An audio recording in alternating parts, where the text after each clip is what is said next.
employees and community members. This is KTN News.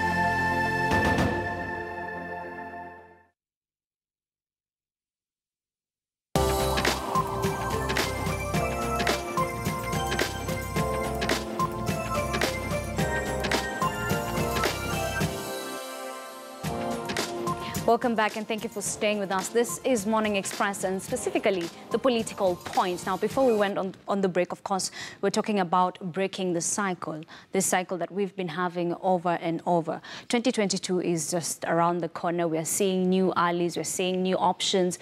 Deputy President William Ruto has been going around the country trying to woo votes. And what is interesting is we're seeing, specifically in the coastal region, we're seeing the likes of Aisha Jumwa coming up and saying, come 2022, Ruto 10, Ruto will be in the ballot. So what does this mean? What they should be addressing in the coast is the landless issues. Okay. We know the people who store land in the coastal region. We know the Sultanate of Oman and the Kenyatta government, the first president, agreement in 1964, where they relinquished the autonomy of the coastarians to the coastal people to culturalize their rights, land rights, religion, and what have you. By the time that ink was not yet dry, chunks of land had been stolen from people of Malindi, chunks of land had been stolen in Lamu, and even in Mombasa. You wonder why. If you go to Mombasa and you are shown that all this land belongs to one family. That is what they should be doing on how to resettle the people of Mombasa, the coast, in their own land, rather than going there to galvanize on the votes in 2022. They may not be there. Some of them may die before. Yes. We have so many diseases today, Mheshimiwa. I can come in today and I say I'm very healthy. I want to be an MP tomorrow, and then I die. So death comes, and I'm not predicting that somebody is going to die, but God should intervene in this country and remove all these mediocres because we are tired. They are like, well, we have to do this way. They're just thinking of their politics. The economy in this country is in tatters. The educational sectors is a problem. If you go to Ajir right now, schools have been closed because of insecurity, yet we have enough policemen who can actually be meted on each and every primary school, secondary school, to guide the people and residents of Garissa, Wajir, to take their kids to school, because right to education is a fundamental right which actually is a government obligation. Yes. But now when we see mediocres, now they have started ganging up. I'm sorry to use that word because I'm very bitter. I'm a Kenyan. I've lived out of this country for more than 30 years, and I know what it is to be a foreigner in somebody's country. We come back in this country to build this country, and then you see mediocres running up and down. God should punish these people. You remember one time in Ghana, when Rawlings decided, and I'm sorry, I will say it the way it is, there was this mediocrity in Ghana for a very long time. What Rawlings did, he took all of them and put them on the firing squad and just shot all of them. Killing is bad arbitrarily, but that solved the problem of Ghana. The mediocrity went away. I'm not saying that that should happen here, but what I'm trying to say is, the likes of Raila, the likes of Uhuru. Uhuru has a legacy, yes. He's come up to a particular level where he has become a statesman. But then why would he let something like Miguna issue drop him down, yet he was up actually here? Why would Raila now come up with the erroneous handshake and fail to convince his brother Uhuru to have the Miguna issue go away? Miguna is a hero. And trust me and mark my words today. He'll be a leader in this country because the country has just produced another leader. But to cut off this mediocrity, it's up to every Kenyan to come up and raise above tribal warfare. Just like what happened recently when a group of MPs from Rift Valley came up to defend one of their own in Kenyatta National Hospital and even wanted to impeach a very innocent minister, Cecily Kariuki. But what they were not telling us is the 11 billion that had been stolen from Kenyatta Hospital. Who put his hand in that till?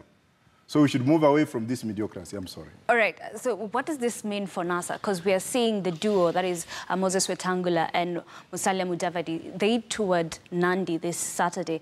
And of course, we were seeing them making, deals and having meetings with people like the Nandi governor, Stephen Sang, and other leaders, and saying they should form that political party and, of course, join with Ruto come 2022. What does this mean for NASA?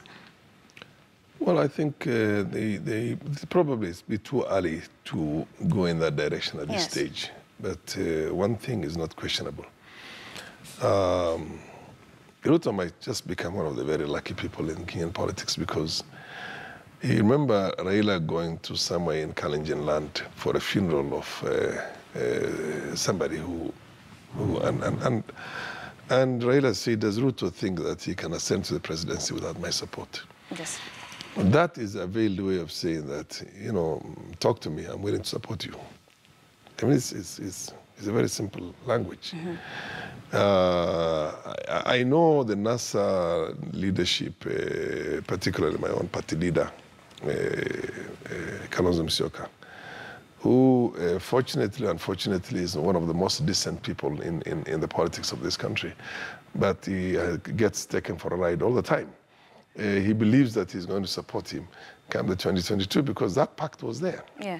That understanding was there, that he was not going to be a candidate. But what I know is that Raila's support will be there for the highest bidder. And I don't think Kalonzo has the money to be able to bag Raila's support in 2022. Okay. And you know, let me tell you the kind of things we have. We are in a situation in which we're not able even to manage our own core parties. We're not even able to manage our own ODM for a fact. I was in ODM myself up until the last election, where out of 3 or 4 people, the last person is given the fourth or the third person is given the nomination because of other considerations. And then you end up with all sorts of things with members of parliament, MCAs, governors who are not from ODM. It happened. The reason is because it's all about business. People are transacting that. You see that support is being transacted. This person brings in, he wants to be given the ticket for this constituency. And even if he wins it, he's not given until he's able to, you know, and usually popular people are not that they don't have those deep pockets. Yes. And that happened also in Nairobi. In Nairobi, if you look at most of the seats that we lost as a coalition, if we had agreed on one candidate from the coalition, we would have taken more seats than we have now. But because of those selfish small intrigues, the political party's funding, what one is able to take to a political party leader, those are the kind of things that essentially deny us the possibility of us coming together and forming that solid, unified bloc that has only one interest, which is to win the elections here. That's why I wonder whether we actually, we are in this, we've been in this business with our friend Raila because we wanted to win the presidency. Were we there for the money or just for the president? Or it's because we wanted to genuinely win the presidency? Why? You can tell us. Why you? Because with all the fundraisings that were done, with all the resources that were there, 60% of the country did not have presidential agents. I didn't have a presidential agent in the whole of Northeastern Province. You understand my point? And we were there supporting Raila and fighting for Raila, but we didn't have agents there who were sent from the headquarters here. What happened to adapt a polling station? All the money that was collected for adapt a polling station. You get my point? Was it accounted for? I don't know. It's never been accounted for. You see, we come up with a nice, fancy idea. It looks very good. We run with it. It has, possibilities. And then pick another one again, and then pick another one again. I was going through the messages that we are sent on a daily basis from Raila's office on those short messages. And you see some of the ones that are coming in now, and the ones that were there only 2 months ago. And such a powerful contradiction between the two. So you just wonder, why have Kenyans become so daft, so gullible, to be taken for a ride by the political class for far too long, who did not have their interests at heart, but just their own, lining up their own pockets. And I think until such time that we get genuine politicians, genuine reformists, genuine people, revolutionaries who are seeking change in this country, we will have a problem in this country. But you see, change begins with you and I. And right now, of course, we know where the problem is. Right now, you're stating where the problem is. As two leaders, people who can mentor Kenyans, how exactly will you solve this problem going forward, Prof? The thing starts with one. Just like what Miguna has started. Yes. As much as he might have a big mouth, he's come up and he stood firm. And probably, if he can reform a little bit in his kind of communication, then he will have a following. People like us who have been in jail, in detention here, who have been grave diggers in UK for many years, who've seen what the other side of life and what it means. We are already doing it. I could be one, like I am today, and I hope Maalim can actually congratulate you a little bit, because he's the only one from that group, that clique, that decided to go back to law school, and he did it at this age. And for a person like this, I can work with, because he's reforming himself through academia, and he's also reforming himself to acquire knowledge so that he can be up to date with what's going on. But these tumbocrats that you see with big Prados, and I don't know what's wrong with this country, whereby you go in there to steal, you have a Prado, and you go out with little schoolgirls, and you marry many concubines, like those ones who have been put in county assemblies. The country today, the revolution today starts with us here in this studio. Let us do the right thing. Let us have integrity. Let us move forward and walk on one path. Let's believe in ourselves. If you see somebody that is going to defraud the rights of Kenyans, you say no. Recently, I had a client who had actually won an election, but his ticket was given to somebody else. I represented this guy, Mr. Ogendo of Nyando. I won the case, and then the ODM in the office decided to give nomination certificate to number 4, who is now a current MP. And I'm just telling you as it is. Yeah. We need to reform from within, and the ball starts with us. The ball starts with we. The ball starts with Kenyans who want to walk the right path. Always tell the truth. If you are an alcoholic, leave that alcohol for the drunkards. Walk the right path, and let's move on. We are already building up. I have started my party, which is actually gaining momentum, but I may not run for president. Somebody capable who will be nominated by the party will run, not necessarily me, and we shall move forward. But let's not forget that Kenyans, so to say, sort of give up, because, well, we'll go, they'll give us money, we'll elect them, and the cycle will continue and continue and continue. They never really do much for us. For those Kenyans at the grassroots level who maybe may not have the capabilities of understanding things the way you and I understand, what happens to them? You know, Ashley. Yes. You call for a public rally right now as an opposition coalition on a Tuesday or a Wednesday morning at 10 o'clock at Uhuru Park, and the place is jammed with hundreds of thousands of people who have come. What does that tell you? What does that tell you? It tells you they're unemployed. You get my point? Yes. Because then they would not be able to come on a weekday that early in the morning to come and jam such a place. They're youthful. You look at them, they're youthful. And the thing that happens is that most of them might not have even had a breakfast that morning. Many of them don't know where they're going to get their lunch again. The country is gone to the dogs. We just worry about the rich becoming richer, the powerful becoming more powerful, the political class, transacting politics all the time in the commercial terms, and the nation is ailing. It's dead. It's dead. So basically, and then we have now the 47 different counties where corruption, the center has become, center is looking like a saint now because of the corruption at the county levels.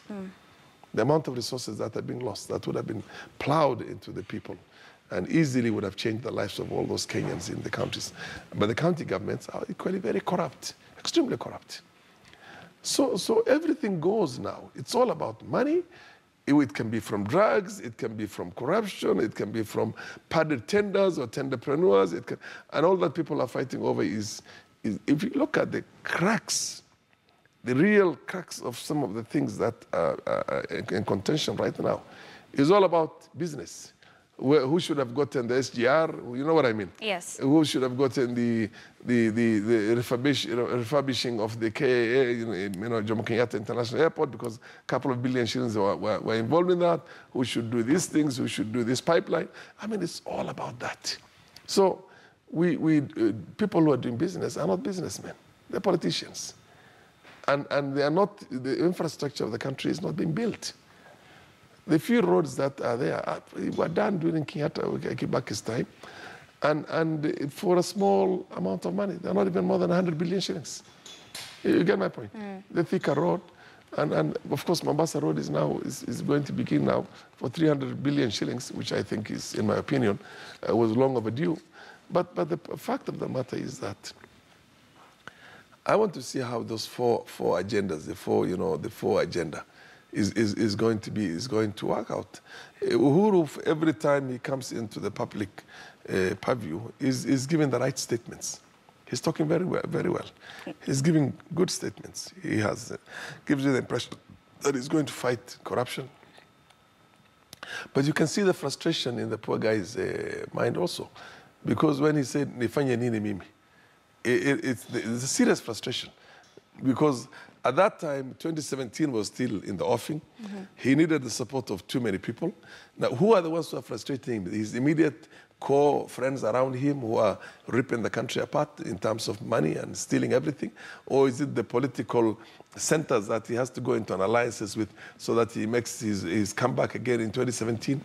Whether he is going to, this time, be on a clean slate and being on the last term, whether he is also basically, is as clean as we think he is, yes, or is actually tainted also, which means he's giving us the wrong impression. I mean, there are all those things.